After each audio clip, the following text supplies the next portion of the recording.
बड़ी खबर आपको बता दें, दिल्ली एमसीडी में जबरदस्त हंगामा हुआ है। पार्षदों ने जमकर हंगामा काटा। एमसीडी के बजट सत्र के दौरान ये जमकर नारेबाजी होती हुई नजर आई है। तस्वीरें भी आपको दिखाएंगे।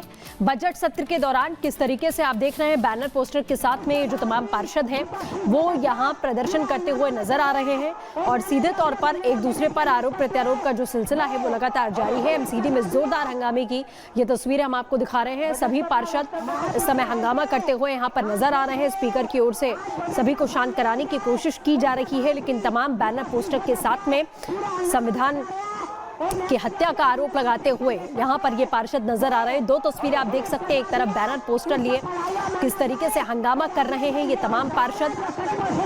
एमसीडी के बजट सत्र के दौरान तमाम मुद्दों को लेकर ये नारेबाजी होती हुई इस समय एमसीडी में दिखाई दे रही है। पार्षद नारेबाजी कर रहे हैं अलग अलग मुद्दों को लेकर और सभी वेल में आ चुके हैं। जिस तरीके की तस्वीरें आप यहाँ पर देख रहे हैं, दिल्ली नगर निगम से सीधे ये तस्वीर हम आपको दिखा रहे हैं कि किस तरीके का हंगामा इस समय होता हुआ यहाँ पर दिखाई दे रहा है। दो तस्वीर है जिसमें एमसीडी में जोरदार हंगामा हुआ है। तमाम जो पार्षद हैं वो एक दूसरे के खिलाफ में नारेबाजी करते हुए यहाँ पर दिखाई दे रहे हैं। शुरुआत बड़ी खबर के साथ आम आदमी पार्टी के नेता सत्येंद्र जैन के खिलाफ नया केस दर्ज। एसीबी ने जैन के खिलाफ रिश्वत लेने का केस दर्ज किया है। सीसीटीवी प्रोजेक्ट में 7 करोड़ की घूस लेने का गंभीर आरोप लगा है।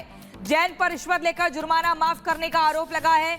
सत्येंद्र जैन पर आरोप है कि सीसीटीवी प्रोजेक्ट में 16 करोड़ रुपए का जुर्माना माफ करने के लिए 7 करोड़ रुपए की रिश्वत ली थी और यहां से सत्येंद्र जैन की आम आदमी पार्टी के नेता की मुश्किलें बढ़ती हुई दिख रही हैं। और जतिन इस वक्त हमारे साथ सीधे जुड़ चुके हैं। जतिन, ये बताइए आगे एक्शन किस तरह से होगा, क्योंकि किस तरह से रिश्वत ली गई ये खुल करके सामने आ गया है। आम आदमी पार्टी जो खुद को ईमानदार पार्टी रही, अब क्या कुछ करते रहे हैं वो एक एक कड़ी सामने आ रही है।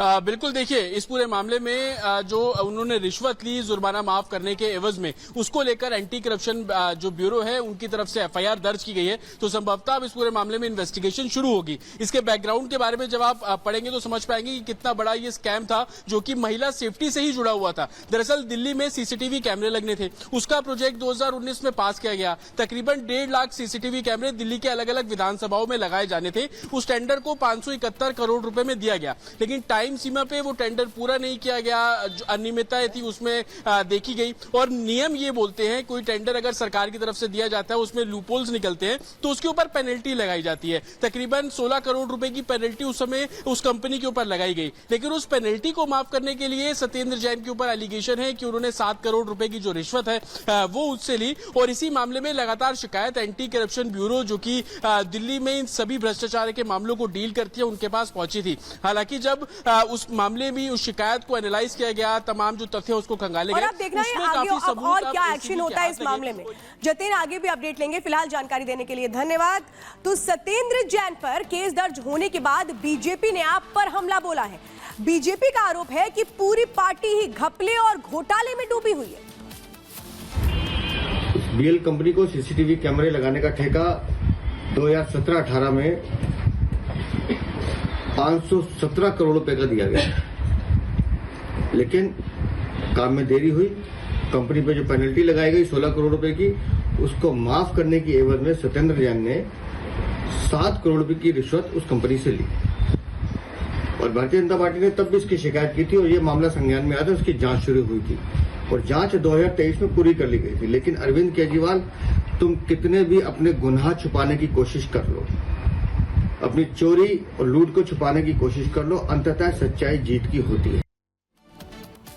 और इसी बीच अगली बड़ी खबर मेरठ से आपको बता दें, मेरठ के सौरभ हत्याकांड में यूपी पुलिस ने एक बड़ा खुलासा किया है। पुलिस के मुताबिक सौरभ की पत्नी मुस्कान के पहले भी हत्या की साजिश रची थी।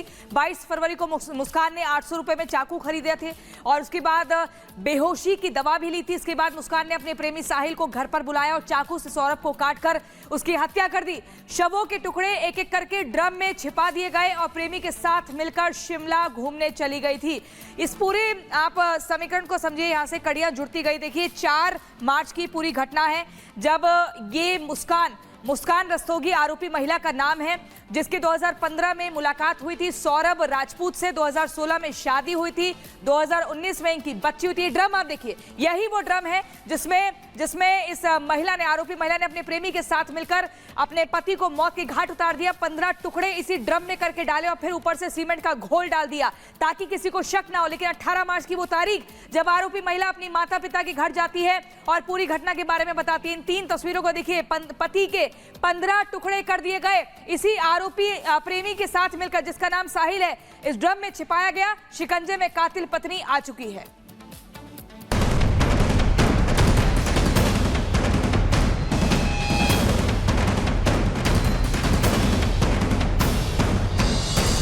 मोहब्बत की साजिश में लिपटी कत्ल की खौफनाक कहानी मेरठ की है, जहां मर्चेंट नेवी में काम करने वाले सौरभ ने मुस्कान नाम की लड़की के साथ लव मैरिज की थी, लेकिन परिवार को ये शादी नामंजूर थी। नतीजा ये हुआ कि परिवार ने दोनों को बेदखल कर दिया। सौरभ मुस्कान के साथ इंदिरा नगर में किराए के मकान में अपनी 6 साल की बेटी के साथ रहने लगा, लेकिन सौरभ इस बात से अनजान था जिस मुस्कान के लिए उसने परिवार को छोड़ दिया बागी बन गया, वही मुस्कान एक दिन उसकी जान की दुश्मन बन जाएगी।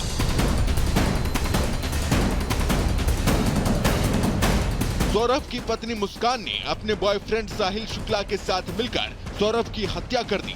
मुस्कान ने सौरभ के सीने में छुरा घोंप दिया।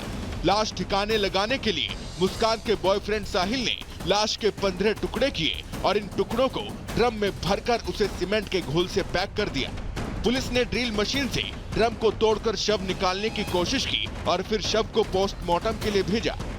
आज देर शाम थाना ब्रह्मपुरी पुलिस को इंदिरा नगर में एक मर्डर की सूचना मिली थी। सूचना के आधार पर पुलिस जब मौके पर पहुंचकर जांच पड़ताल एवं पूछताछ की गई तो पाया गया कि एक सौरभ राजपूत नाम के व्यक्ति हैं जो कि मर्चेंट नेवी में कार्यरत थे। ये 4 तारीख को अपने घर आए थे और तब से ही ये देखे नहीं गए थे। शक के आधार पर इनकी पत्नी मुस्कान और मुस्कान का एक प्रेमी है साहिल, उसे पूछताछ के लिए पुलिस ने बुलाया था और पूछताछ के दौरान इन्होंने अपना जुर्म को बुलाया। इन्होंने बताया कि 4 तारीख को साहिल ने ये और मुस्कान के साथ मिलकर जो सौरभ है उनके चाकू से मारकर हत्या कर दी थी।